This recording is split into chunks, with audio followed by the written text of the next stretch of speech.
Welcome to the New Discovery Christian Podcast, where you'll find Bible messaging and sermons that will encourage, uplift, and challenge you to a godlier life. Join our community and become inspired to continue living a God-directed life. Welcome again to the New Discovery Podcast with your host, Kyle, with you today. And I have my co-host, Javan, with me, and we're going to go over a topic that a lot of people are going through right now. It's anxiety. So the one thing that I wanted to say, though, is before we go into this topic is me and Javan are not doctors. We are not able to diagnose anyone, especially if someone has anxiety disorders or anything like that, or anything we say is not to be a treatment for any serious anxiety disorders. That's not what we're here for. And so everything we say is more of the context of what's going on in our culture, what's going on, with this millennials and where we are and technology, personalities, just a conversation we would have over coffee between me and Javan, and just trying to put our heads together a bit and figure out what we can, what we can't, and what we can know and what we can't know. So I wanted to say that right off the bat before we go into the conversation today. If you have any anxiety disorders or anything like that, we ask that you seek out some help, and that you seek out the right people, a therapist or anything like that, to have that helped. But everyone, to a certain extent, has anxiety, and before we go into this, Javan, some people have anxiety. Everyone has it to a degree. Some people have disorders. As we're saying, we live in a culture now where people, we just got done with the social media podcast, part 1 and part 2, and some people that seem to have more of a heightened anxiety that can come about from that. Some people, just because of their personalities, they're introverted. They can have a predisposition towards that. But where did you want to begin? I wanted to kind of scattershot and shoot that at you, kind of where you want to begin with this conversation. Well, really, I guess we could start by addressing what we think. I mean, anxiety is, like you said, it's a normal thing that everybody has.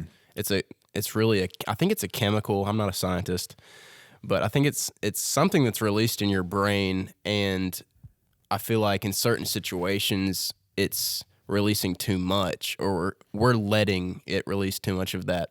It's the fight or flight kind of complex. Right. And we should have that. If someone has a gun in front of your face, I hope you have anxiety because you're about to get shot. Because some anxiety is good. Yeah. Not anxiety itself it kind of heightens our senses. It's a lot like adrenaline. When we have adrenaline rushing through us, we're kind of aware, we're kind of focused. Everything's like we can see straight ahead, but that's one of the opposite of being sleepy. Yeah. Right. And I think that I wanted to talk about this topic because for about a few months now, I've been kind of noticing myself get to myself in a sense, like I'm letting someone in my brain like make me have doubt about just weird things that don't matter, and I started to like really try to see, I guess, where it was coming from, like just do a diagnostic test on my brain, see where this virus is. And I didn't really know it was anxiety at first, but I started to really notice it about 2 weeks ago. I was sitting in class, and the teacher said something that was really kind of gross. I think it was in biology class. I think he was talking about STDs, and I had a test that day in accounting, I remember, and I wanted to make a really good grade on that accounting test. And so I wasn't nervous that I was going to fail. I was nervous that I wasn't going to make what I wanted on it. Like I wanted to make, I was like kind of shooting really high for this test. And so I was like kind of on edge, and like I knew it was coming up. And he said something about STDs, I remember, and it made me feel like I couldn't breathe, and my heart started like beating like really fast, and I felt like I was gonna pass out now. And at first I thought it was like I thought I was getting sick. Like, I didn't know what it was, but the more and more I like throughout the day, the more and time went on. After I took the test, I was fine because there was nothing more in my brain. And I think it was myself thinking about something too much and over-analyzing, overthinking maybe that test. And I think from that point on, I kind of knew that maybe I was being overly anxious. Do you think you had a panic attack? It may have been, but it wasn't severe. Like I don't want to call it a panic attack and just lightly toss around that word, because most people have it say it's like you're going to hell. So you probably know if that. Wait, if you have a panic attack? Most people that have had panic attacks have told me it's like the only way I could describe it is like I'm going to hell. Like that's the best way so. So they have a panic attack if they know they're going to hell? No, like the panic attack feels like they're going to hell. Oh. So like if you have one, you probably know. You know what I mean? It's like that's severe. Like what's going on? It wasn't quite like that? I don't think it was quite like that. It was probably like a little bit of it. It was just me. It felt like getting stressed about nothing, and you couldn't find what you were being stressed out over. And I was getting like overly jittery. You know how people like will tap and do a bunch of stuff? I started getting like that. I didn't know. I was like, what's causing this? Yeah. And so later on that day, I thought more about it, and I was like, I wonder if I had like my first anxiety attack. And I started to rethink everything that happened that day. And I finally kind of came to the conclusion. Now, this is just my perspective. Like, I don't know what I'm talking about with all anxiety. I'm not a master. I'm not a scientist. I'm not a doctor. Yeah. But I thought the best way to find out why that happened to me was to rethink things and think maybe what's going on in my life. What am I putting over certain things? What's on a pedestal? And I feel like I was worrying, and that would take 80% of my brain power, and the remaining 20% wouldn't be able to handle like day-to-day tasks that are simple. Like like being at work, I'd find that I was being stressed out about a test or school, like an exam the next week, when I shouldn't be stressed. It's a week before the exam, and I'm working at Kroger. I should be concentrating on like what's in front of me, you know? Yeah. And so I've been trying to reassure myself that I can trust myself fully and not worry about things so much. If you kind of get me. I downloaded this app. It's called I think it's called Headspace, but basically I'm familiar with it. It has a ton of stuff on there, but it sucks because you have to pay money for most of the stuff. Yeah, you can only have it like a certain number of. It's like relaxation, meditation. Yeah, man, it's good stuff. There's like sleep casts that you can listen to as you're falling to sleep. It's not really a podcast, but it's something that basically soothes your mind. It's so soothing. It'll do breathing exercises. Yep, to start you off, and then it'll. There's this one that describes a setting in a place, and man, I can never make it past the first 10 minutes of it. Oh, wow. It's that good, yeah. Dang. Yeah. And it makes you aware of your thinking. Like it will, like, as it's talking to you, it will make you aware what's troubling you, and kind of it does clear your mind. And at first I thought like, man, this is a bunch of BS, and this is for I don't know, babies or something. Like yeah, like I didn't really take it seriously, but I, like, as soon as I had that little incident, I started like to really think about this and try to examine myself and see what's causing like anxiety. And I think for me, it's mostly thinking that I'm going to fail at whatever I'm doing, whatever is, like, say for me, school, this podcast, church. What else is going on in my life? Just almost everything. I don't want to fail at it. So Yeah. it's like that adrenal gland, that anxiety gland is constantly running because it's constantly running and telling me I need to be alert when I really don't, because I thought to myself, the worst case scenario for almost all of these things, it won't result in me dying. It won't result in anything catastrophic. Nothing really will change if I say, like today, I took a test and I actually wasn't that worried about it because I told myself if I failed this test, it would hurt my grade, but the final grade, it would affect my GPA a little, but Right. it's not going to make me fail college. It's really not going to have a change. And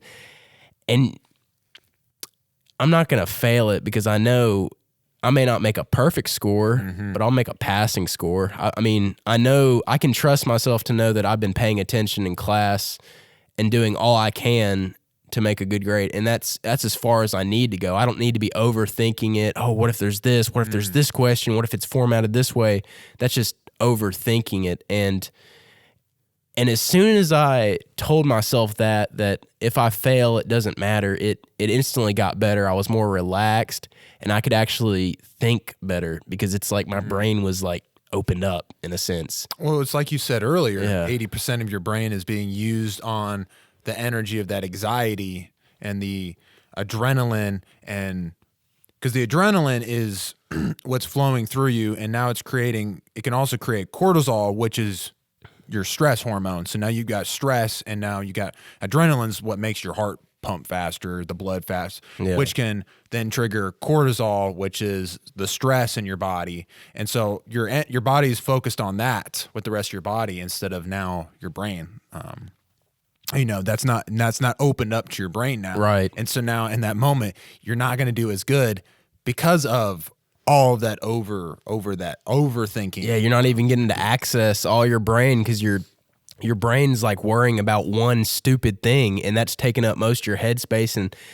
And I dare say I could probably study better if I wasn't anxious or stressed about anything, because that's all your brain you're getting access to. That it's stickier, like things stick better in your brain when you're not thinking about something else as you're reading it.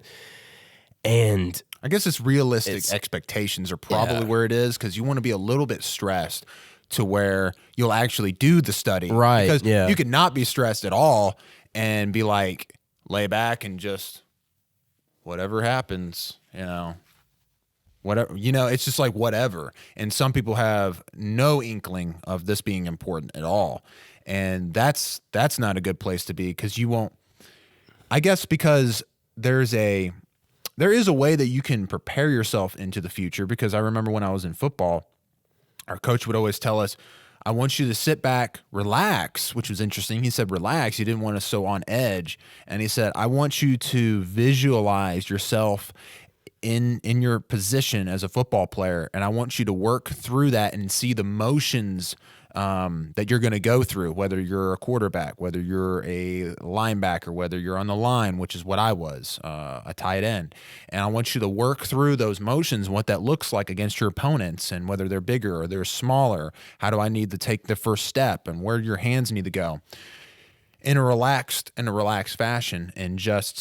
But he added, you're doing this not to think you're going to fail, but you're doing this because you're already making that mind-body connection before it happens, and it's like it falls into place when you get there. So there's a level of thinking about the future, and you're preparing for that, but it's not. But again, he's having you focus. I guess the key word is maybe focus on your movements, and not, oh my gosh, this guy's going to grab me, he's going to destroy me. Oh my gosh, he's just going to drive me back. He's going to pummel me. He is going to wreck me.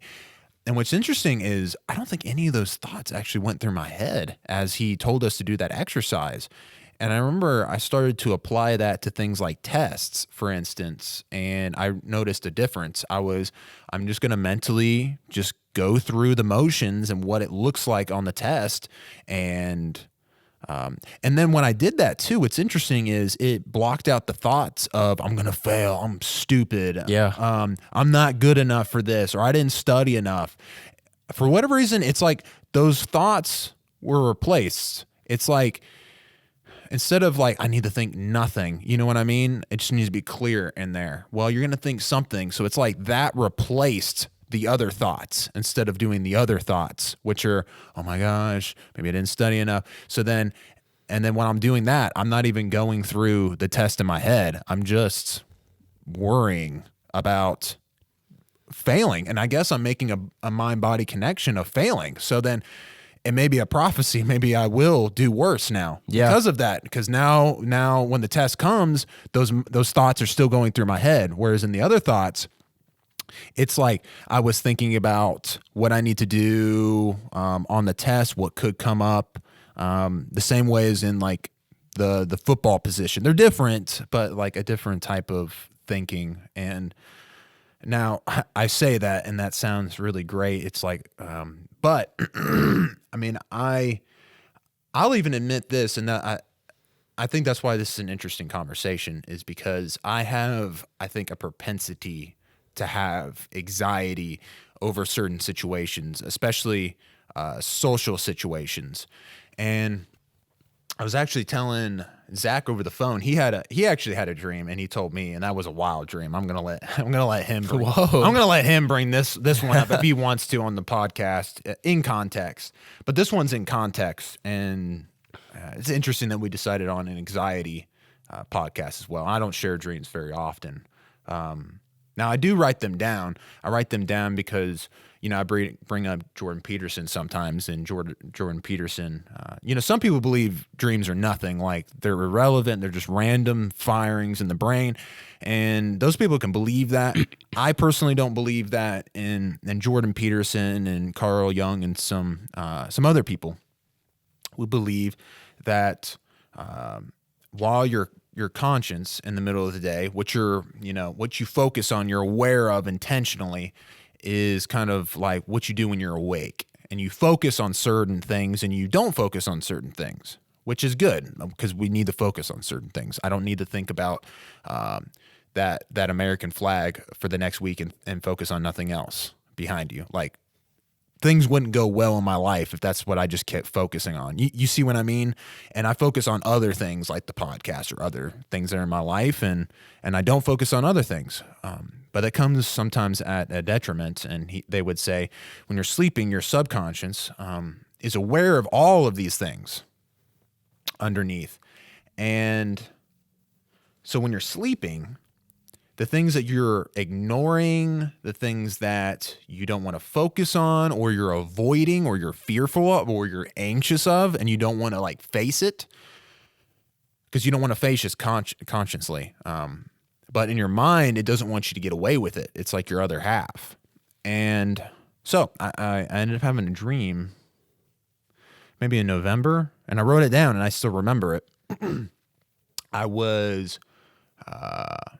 I won't say where, but I was in a place that I typically go, and there's people that I know. So I have to, I guess, like, explain this a little bit, where the anxiety comes from, and who I am. I typically like to have conversations with people that are like this. If I have a conversation with you, I'd rather it be a deeper, more meaningful conversation.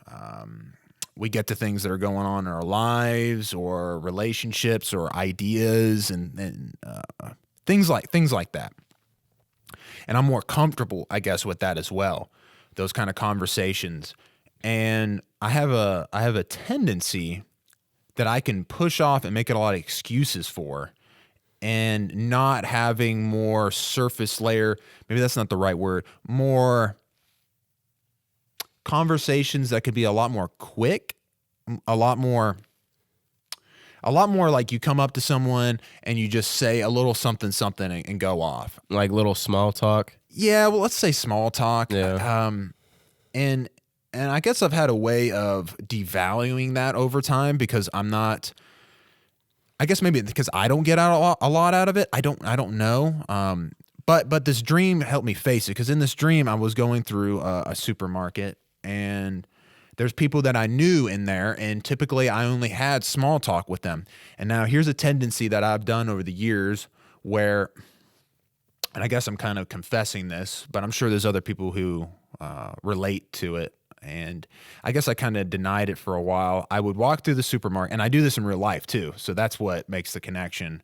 And these people that I only make small talk with, I would go out of my way to avoid them in the supermarket. So every time I saw them, I would avoid them and go a different way, or a different aisle, or a different exit out of the supermarket.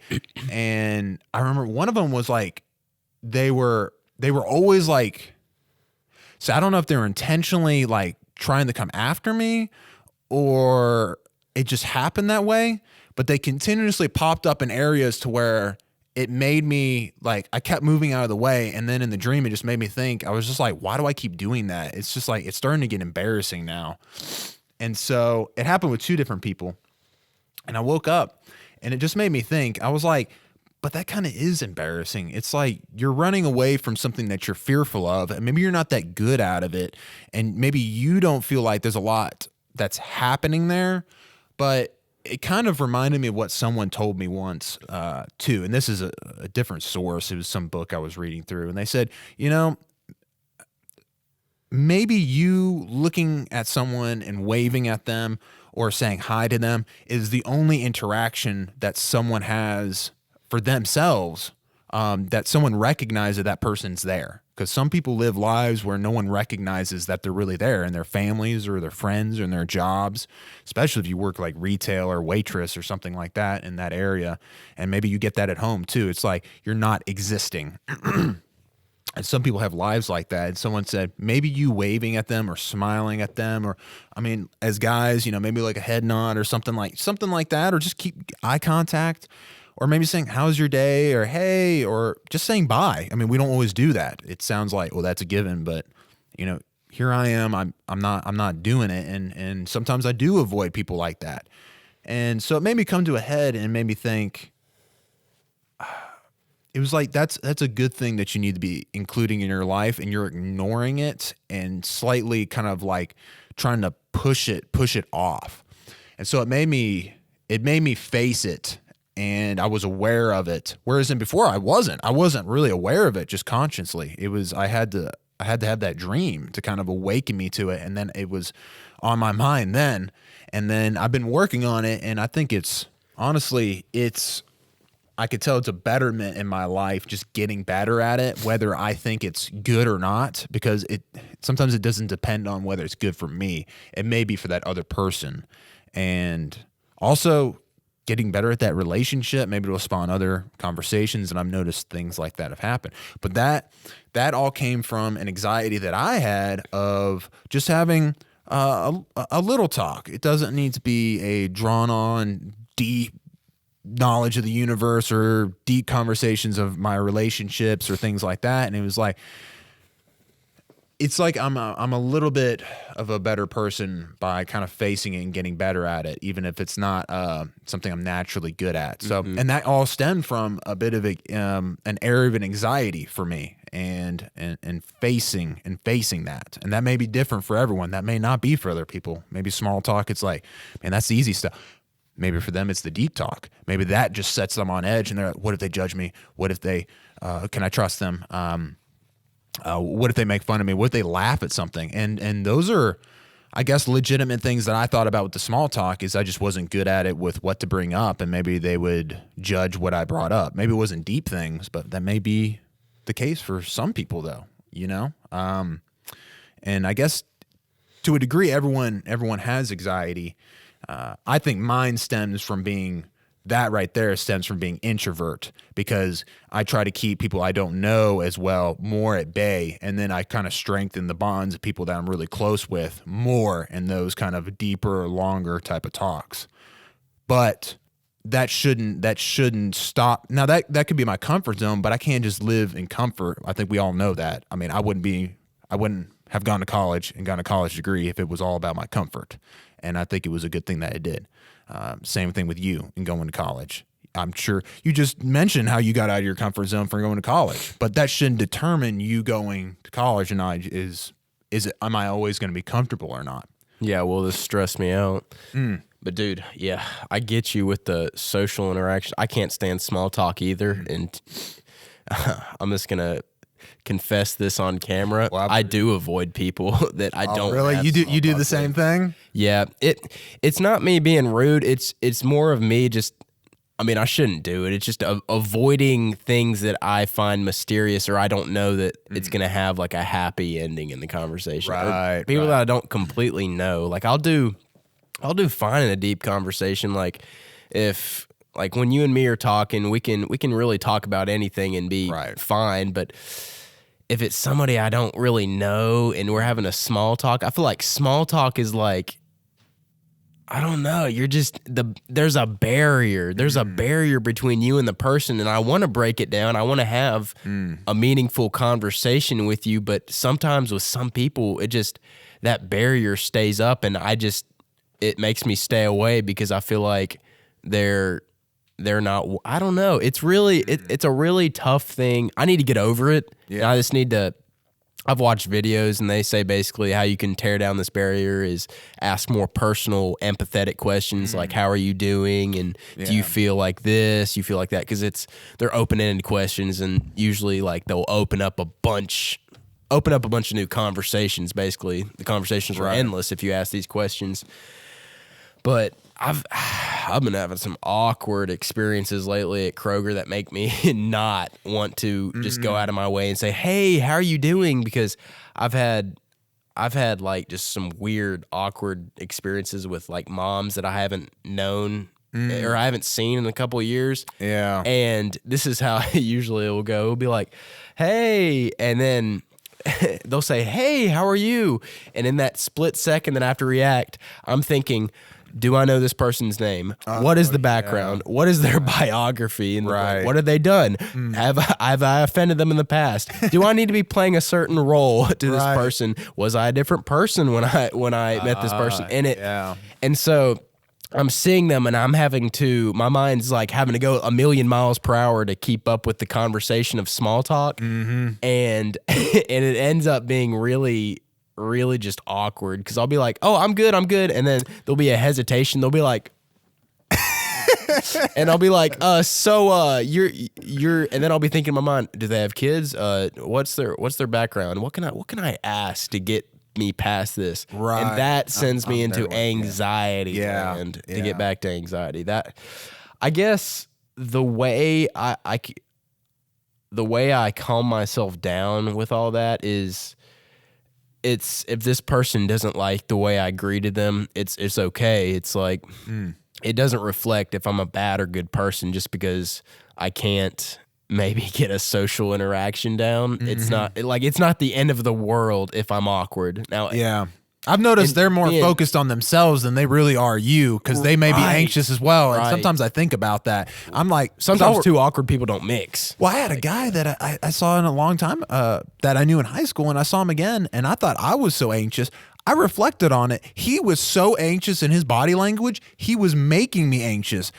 And like, see what I mean? I was like, I just don't need to be anxious because that dude's like almost shaking. I was like, I need to calm down. It's like, because he's not focusing on me more than likely. He's probably doing the same thing. And I don't know. It kind of puts me in a place where it's like, man, just calm down. Because most people are just kind of really thinking the same thoughts. And it's like, if you just calm down and remember that, it's like when someone told me when you're in the gym, don't be so anxious about it that people are looking at you. Because one dude said, no one's looking at you. No one cares what you're doing right now. Not to say that you don't matter, but like, everyone, like no one's gonna remember this interaction. Yeah, he said unless you're just like super smoking looking. I mean, just like the 10th degree looking person, and maybe there's a few people looking at you, but it's not even like your workout. It's like just because your looks. Like if you're not, then don't worry about it. No one's looking at you. No one cares what you're doing on the workout. Even if you're good looking, no one really cares what you're actually doing. You know. So I guess it's like that. It's like, man, they don't really care that much. The bigger picture, it's not gonna do anything. And just, I guess, telling yourself a simple mantra of, is this gonna affect the bigger? That's not a mantra, but will this affect? Hinduism action. Will this affect the bigger picture? And most things don't. I would say the biggest picture is your life, and is this gonna kill you? Is this gonna just ruin your life? Is this, yeah, I'll go with that. Is this going to ruin your life if you fail this test? Is this going to ruin your life if you're awkward around this person? Is this going to ruin your life if you stutter or we'll get a little, we'll kind of break the wall here and say, will it kill us if we ruin this podcast by stuttering, by running out of things to say? I always sometimes worry about that, but it never happens. But it's always like in the back of my mind, but it would be okay. If I ran out of things to say, there's nothing wrong with that. It would not kill me. It wouldn't ruin my life. No. It's just something to laugh about. Right. It's no big deal. And we can even edit things on this. So and we can even edit things. That's things that I remind myself is that we can edit this. Yeah, Something comes out and it's just like, that was so out of context. Even when I was coming up here, that's why even before we started, I emphasize when the conversation just runs out, and we're just kind of done with it, we don't need to make it go longer, force it to go longer and be awkward. I guess that's why I emphasize that makes you think. Conversations go better if you just don't think. If you just if you just be. If you don't, I'm sounding like a hip. I'm throwing some hippie vibes right now, 60s. But I'm like right now mentally I'm here. I'm only thinking about 10 seconds ahead of what I'm about to say. And yeah, that could be bad, but yeah, like I'm just, well, you're in the moment. I'm in the moment. If I mess up, I don't care. Like and I feel like me realizing that a few weeks ago when this happened has just helped immensely. Like if I fail the test, it'll suck to fail the test, but chances are you're not going to fail the test, and you shouldn't be worried about it because worrying can actually make you fail if you worry about it. So you shouldn't worry about it. It's not going to kill you. It's not going to ruin your life. Right. Same with work, dude. Work sometimes on Sundays, it will be super busy, and I'll walk in, and I told you about this the other day, but I'll retell it for the sake of context. Yeah. I walked in, and the whole department was just ransacked. There was nobody working on the clock when I got there, and there was just a customer came up to me and was like, "Why don't you have this? Why?" And I was like, "Ma'am, I just got here." And she was like, "Oh, okay. Well, go see if you have this." And I had a ton of people asking me to get stuff in the back, and to make things even worse, that's not even the worst part. Not only was the department empty, and not only were there no employees working with me, I got to the back and there were pallets. Like I literally couldn't even walk around the pallets. They were just filling up the room. It was like 16 of them, and they were all lined up, plastic wrap. So I couldn't just easily get something. I would have to undo the whole pallet to get to that one item that some mom wants outside. And that day I didn't have an anxiety attack, but and my heart rate was up. I was feeling red in the face. Like I was feeling like the blood was just in my face in a negative way. Yeah. I was feeling like I was feeling flustered. I don't know, but it was terrible. And what I thought to myself, well, none of this is my fault. I'm not, even though I can't get to everybody outside, this doesn't reflect me. This won't ruin my life if I don't get the department filled up in an hour, or it won't. I'm not a bad worker because this is happening. And I kind of had to check my, not ego, but well, I guess it could be kind of an ego because I don't want to look like I suck by having an empty department, but I got to tell myself that I don't need to be working faster. I don't need to be working like a chicken with its head cut off just for the sake of me looking like a good worker. Right. Because, like over the years, I've noticed to myself, and I've actually corrected it, and it's helped a lot. I will work fast in order to look like I'm working hard, and that's not always the greatest. Yeah. Working fast is not, I mean, you are working hard, you are overexerting yourself, but Right. it doesn't mean you're getting any more done. And me and this dude in my department, we were talking about that. We said we could stress in this department all day and get the same amount of work done as we did today, where we didn't stress about it, because this was on a separate Sunday, and we said, you know what? It's like this again. It's okay.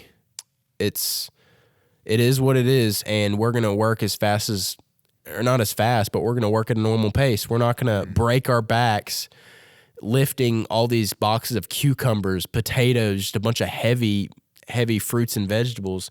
We're not going to bust our butts in order to make up for the problem. And I guess it doesn't reflect us. We're good workers. We're getting work done. And I had to tell myself that working fast doesn't reflect me as a good or bad worker. And so slowing it down from now on, I try to go to Kroger and I'm like, don't rush, just do what you're supposed to do and everything will fall into place. Have a mindset. You're going to fill up the department. You don't have to do it fast.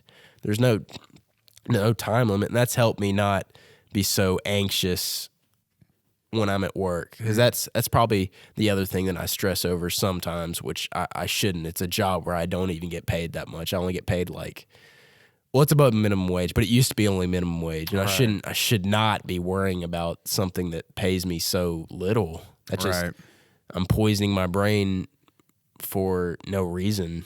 Yeah, it's just, you want to go in there and actually do your job, and In worst case scenario, if I don't even get the department filled up,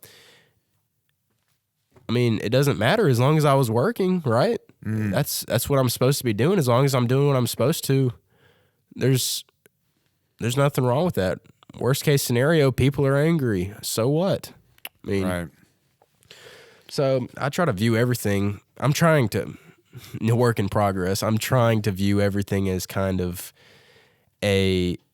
not such a big deal. It's not, I mean, we're living in the 21st century, and we're not having to fend for ourselves for food. Nothing is really risking our lives. Now, there are some things that risk your life, right? And those deserve a little anxiety. You should have a little anxiety if you're about to have a car wreck or something. Yeah, like if you're messing with explosives, you're doing something that's requires attention, focus. You should have a little anxiety, and that's where anxiety, that's what the role is meant to be for, right?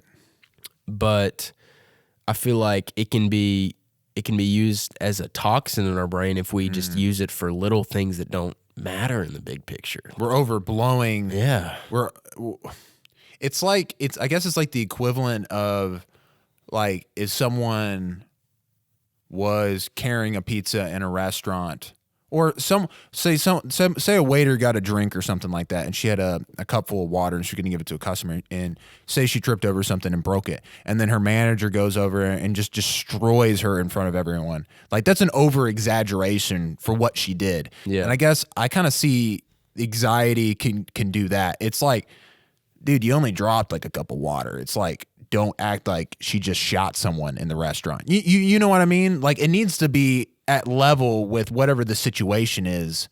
And it's kind of we need to tell ourselves the truth of the situation. I feel right. What is this? It's not gonna, like you said, it's not gonna destroy me. It's not going to kill me. It's not like I killed someone if I made a mistake. We get anxiety if we make a mistake over something. It's I don't need to tell myself I'm a loser just because maybe because I'm saying or you see what I mean?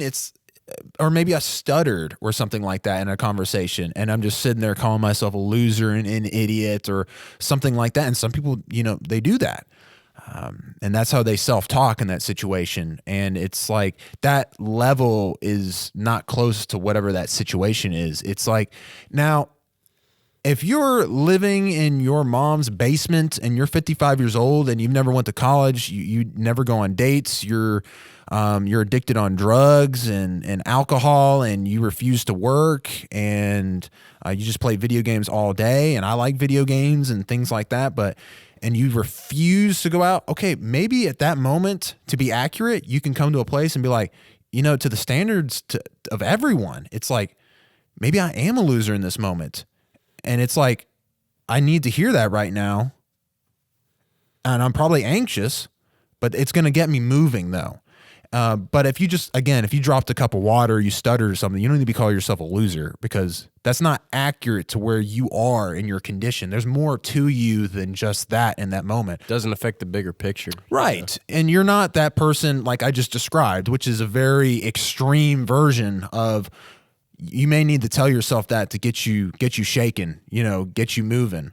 But if you inaccurately call yourself something that just happens, like on a test, oh my gosh, I missed 3 on that test, I'm such a loser. It's like you're calling yourself something that's inaccurate. You know what? It's not. You got to give yourself credit for what you did. You may have missed 3, but you got the majority right. Right. Depending on how many questions it is. Yeah. Let's say could be a 4-question test. Let's say it's 50. Let's say it's 50 and you missed 3 and that's what you're saying to yourself. It's like, now if you miss 49, maybe it comes to a place where it's like you don't call yourself a loser, but maybe it's like, but hey man, you tried your best. Well, it's like, or did you prepare for it? Yeah, it's like maybe I'm not good at studying. Maybe I'm a bad studier. And maybe from saying that, it's okay, now what do I need to go do to go study really well? More than likely you didn't miss 49 out of 50. Even that's kind of an extreme version on whatever this is. But let's say that even happened. It's like maybe I'm just bad at studying, not at doing tests, because more than likely I'd probably do better on a different test. So, or maybe I'm bad at this subject and I need to study more on this subject. And maybe I'm good at studying already, but I need to study this more or better. It feels like you just need to be accurate with whatever the situation is and kind of that self-talk about that situation versus, calling yourself a loser or I'm not good socially or things like, because I guess I could have said, oh, I'm just bad socially. But people who know me, that's not accurate. That would have been an inaccurate representation of myself to have said that to myself.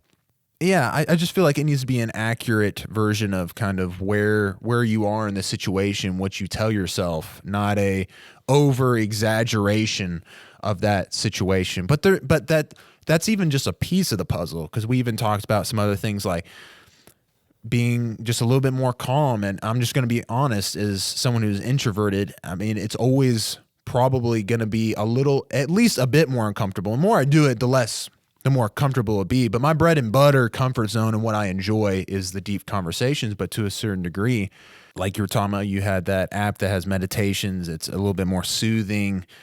After I had that dream, for instance, I started some scriptures, like they went off and were triggered in my brain around when this happened, and I memorized them.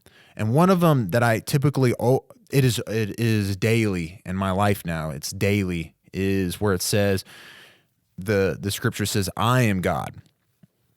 And I always kind of say that slowly because it's like it's being said as a reminder. I'm God, not you. I am.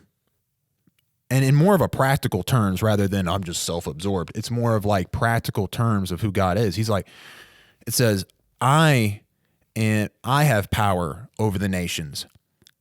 I have power over the world. And that's what the scripture says. I typically say more than that. It's not like I'm adding to the scriptures. It's just like I start to get more accurate, is in like, then I say, I have power over this country.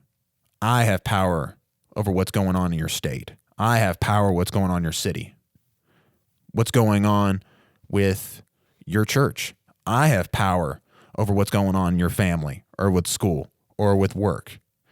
And that always, it's a reminder that I need. And I notice my anxiety level, it goes down once I hear that, because it's a responsibility thing. And I'm not responsible for those things. Though I may at times act like I'm responsible for those things. But I'm not.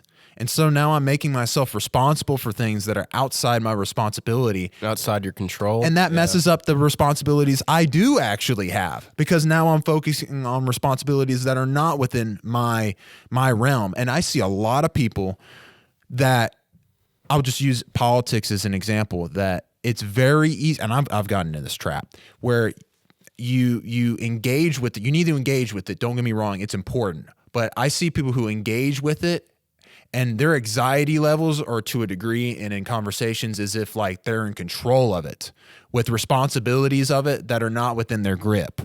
And I notice it just can wreak havoc on some people. And I think a lot of that's happening within our political system right now with both sides. It's like people are putting responsibilities on themselves that is not within their responsibilities. There does come a point where it's like, what can I do and I'm responsible for? And I need to just back off. And your attitude will change and your anxiety about what this country is doing and where it's going. It's in God's hands, because just like Israel was in God's hands. And if God wants this nation to fall or he wants it to prosper, depending on where we're going, that's his responsibility. We need to determine what can we do to bring good. Don't get me wrong. How can we make it to the best to the degree with who we are within our time, our positions in life, relationships, whatever power we have or influence. Let's do the best we can with that responsibility, but the rest is left to God. Where this country is going is not fully within my control, and I shouldn't act that way. And that's just an example that one way you can get out of whack, what some people can with that anxiety levels. I've seen people who they become hoarders over this. They're I'm just gonna say it. There's nothing wrong with preparing for a bad situation, but when you start like becoming like a doomsday person, you're living in a state of, I'm just going to say it, anxiety. To get to that level, you are living in a state of anxiety waiting for the apocalypse. And I've seen some people's lives go downhill because of it. But, you know, because we're Christians, and that's one way to where I include that in my daily life it helps bring down that anxiety, because and that's a big concept, but it also goes down to responsibilities of, you know, don't worry about if you stuttered or something. It's like God's like, dude, you're a human being. Just calm down. Like, you do make mistakes. I don't, because I'm God. But you're a human being. You're still going to make... I mean, mistakes aren't sins as far as I'm concerned within Scripture. If you make mistakes, don't just get so overblown over those things. I mean, we're even going to sin. That's regardless. Now, we shouldn't live a life of sin. But a sin, we fall short... we fall short of God's glory. You know, sin it's like a metaphor actually in Scripture. It's like hitting the mark. We're going to miss the mark at times. Yeah. And we need to be careful not to act like we're always going to hit the mark. We could do better, but that's another thing that eases my anxiety around things like sin, mistakes, failures.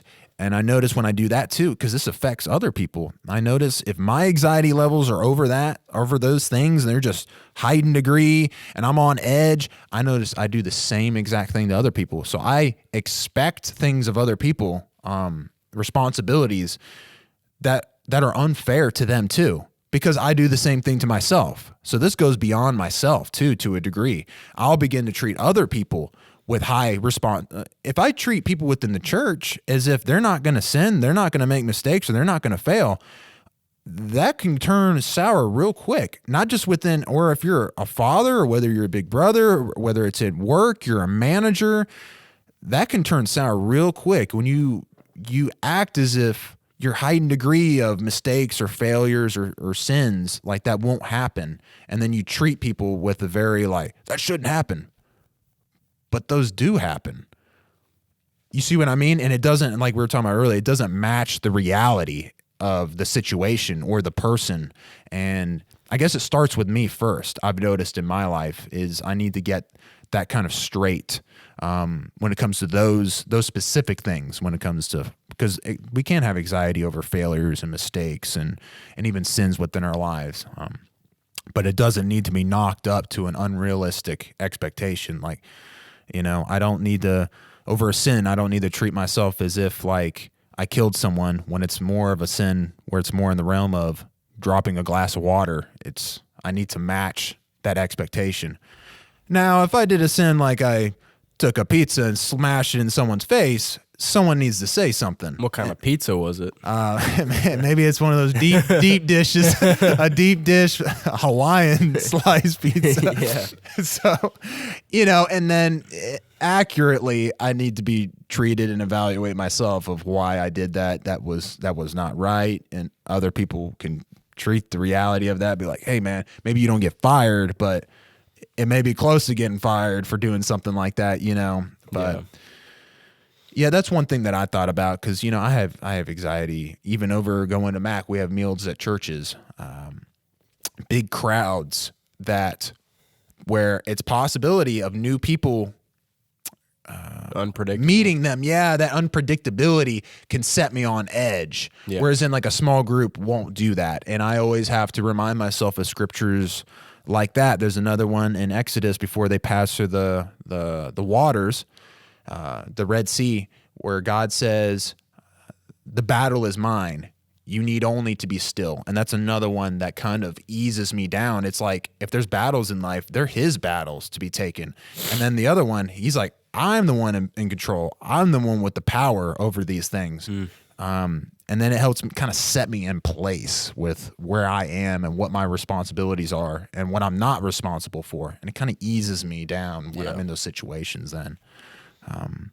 Was there anything else you wanted to bring up? Those are kind of the main things that I wanted to bring up. Podcast. I'm just going to quickly say this because I know we need to get the ball rolling on this Bible with the Bros Yes, episode sir. We got another 3. one coming up. Yep. But anyway, I guess in closing, I'd like to say I helped my anxiety by writing what I need to do down, and it kind of takes it out of my brain as a lingering to-do thing. Like I feel like once I put it on paper, it's out of my brain. It feels like, just for me. I'm not saying for everybody will work, but for me, writing stuff down that I need to do as soon as it's said to me that I need to do it or something. Yeah. As long as I put it on that paper and keep that paper somewhere safe, I know that everything that I need to do is on that paper. And if I get it all completed, there's nothing else. There's nothing I need to be anxious about, thinking about, because it's all on that paper. And by keeping too much things to do in your brain, I feel like that's taking up brain power. I feel like if you have so much things going on in your life that you can't even handle a simple task because those things are on your brain, I say that you need to put it on paper.